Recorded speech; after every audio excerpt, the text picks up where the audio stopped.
Welcome to We Are Old, Get Over It, the podcast for active senior living and getting the most out of life. I'm your host, Ken Gluckman. During our summer break, we share highlights of some of our favorite conversations from the past year. These are just short clips from the full-length episodes. You can find the link to the original episodes in the show notes here, or just search the episode title on our YouTube channel or in your preferred podcast app. Help us share this useful and informative information by inviting your family and friends to visit our podcast. Share a clip or an episode with them, and it will give you something to talk about. And now, let's laugh and learn for the week. Okay, so what the heck is pickleball and why is it so popular? This sport is so popular because of the people who play it.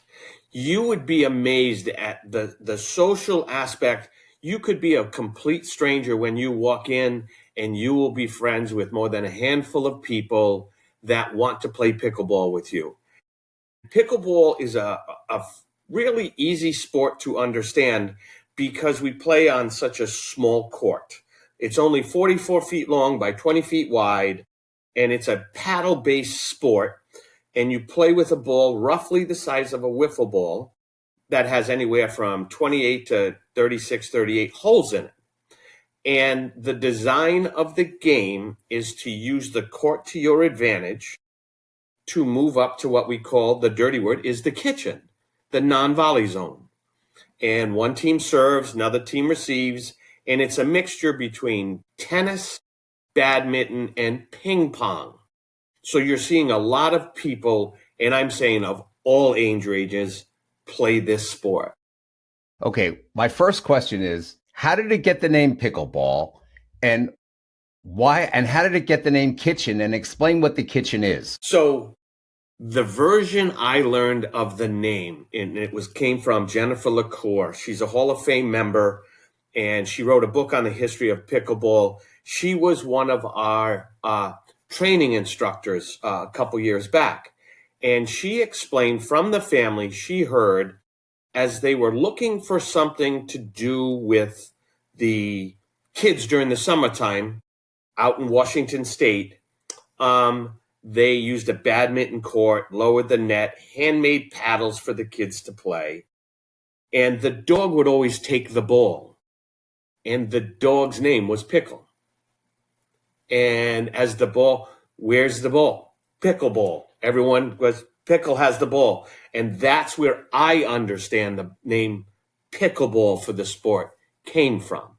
There's other versions that have popped up, but that's the one I've lived with for about 12, 13 years now. Okay, so that answers one of my questions. What the heck is, how did how did that section of the playing court get named the kitchen? They believe it comes from the part of badminton. There's an area up by the net you're really supposed to be careful around. And in pickleball, because of the size of the court, it's technically like the street name for it, the dirty name. The real name for it is the non-volley zone. It is 7 feet of the court on both sides of the net. And hence the name is what's important. The non-volley zone. If you and I were playing across from each other and you gave me a popped up ball, I could not step into that 7 feet and literally just smash the ball at you. I have to let that ball bounce before I can touch it to hit it back at you. Because if we could walk up to the net like tennis and badminton, we'd be dinging each other with the ball all day. Right. I'd be in a lot of trouble because I'm a little aggressive when it would come to like when I would play tennis. But I understand. So you have to hold back is what you're saying. Yes. And for all of us, it is hard. You have these meatballs that just sit in the air right in front of you. And your first instinct is, I am going to crush this and be on ESPN later tonight at dinner time. And the next thing, the ball flies out of bounds. Pickleball is very popular in the United States. Is it most popular in the United States? No, it's popular and growing all over the world. I know Riff, who runs the IPTPA, he's been spending time, I believe, in China, Vietnam, all around the world, Europe, other places, helping. He certifies people, getting people certified, and bringing the sport and showing it in other places all around the world. And when you look at, and I can only speak a lot about the U.S. Open from my work with Jim Ludwig and others who are involved in that, as there are people that fly. I think last year they had all 50 states from the United States, and I think another 35 or 40 countries were represented in the U.S. Open. Interesting. Yeah. And I have another question that comes to mind. Has there been any talk about putting pickleball in the Olympics? There's been a lot of talk and a lot of high hopes that it was going to be in the 2028 Olympics. I don't think it's there yet. And it's usually, I think, you hear through the rumor mill, you need to get a governing body, a worldwide governing body that pickleball follows everything. Right now, because pickleball has made such a boom and so much money is coming into the sports, you have people jockeying to be it. And sometimes it creates confusion. If you're in one tournament that's sanctioned by USA Pickleball, you can only use certain paddles because the technology of the sport is ever changing. The power coming off of the paddles, speed of the ball, surface of the ball, all that goes into the equipment that you can use. What is the official ball of that tournament, like we talked earlier? Yes. Years ago, it was Dura. Then it became the Franklin X40 ball, and we can go on and on about stuff like that. And I have another question. If you don't have a pickleball court where you live and you want to use a facility, what are the charges like for your facility if people want to use it? I know it's in a park, but there are charges. Isn't that correct?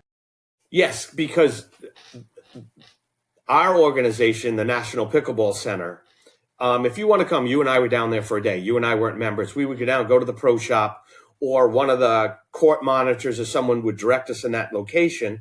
And it's a $10 drop-in fee for the day. You can be there the entire day, figure out what courts you should be on. If you and I happen to wander onto the wrong courts and all of a sudden we got pickled, which means we scored no points against another team, we would know, I think we're on the wrong courts and it's time to shift. But $10 drop-in fee. But the greatest part is, if you want to be a member for a year, like if you come down here on vacation, it's only $100 for the year. It is, wow. I believe, one of the cheapest ones around, and especially for the experience that you get. Also, one of the other questions that I had relates to being in a socialization. Mm-hmm. We spoke about it briefly, and you mentioned people got married. People probably got divorced. Oh, yeah. If you play, I tell you, yes. I could tell you stories. Do you have a couple of good stories you want to tell us? You don't have to mention any names. I would just like a few good stories. I'm going to change the names to protect those who actually did this, but okay. No. That's fair. My wife and I both have very strong type A personalities, and I call her my sunshine.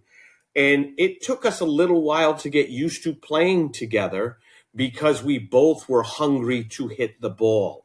But as we grew in the game, we understood the importance of each other's roles, and where my bad points were complemented by her strong points, and vice versa. Or if we ended up where the other team felt she was the weaker person and kind of picked on her, she would smile at me and just give me a nod and say, it's time for you to come over. And in the game, there's a thing where it's called poaching, where I slide a little more. I'm more responsible for a bigger portion of the court. And as she's moving or coming up, I go over and literally take the ball and send it back with a message. Hey, you're not going to pick on my wife, kind of thing.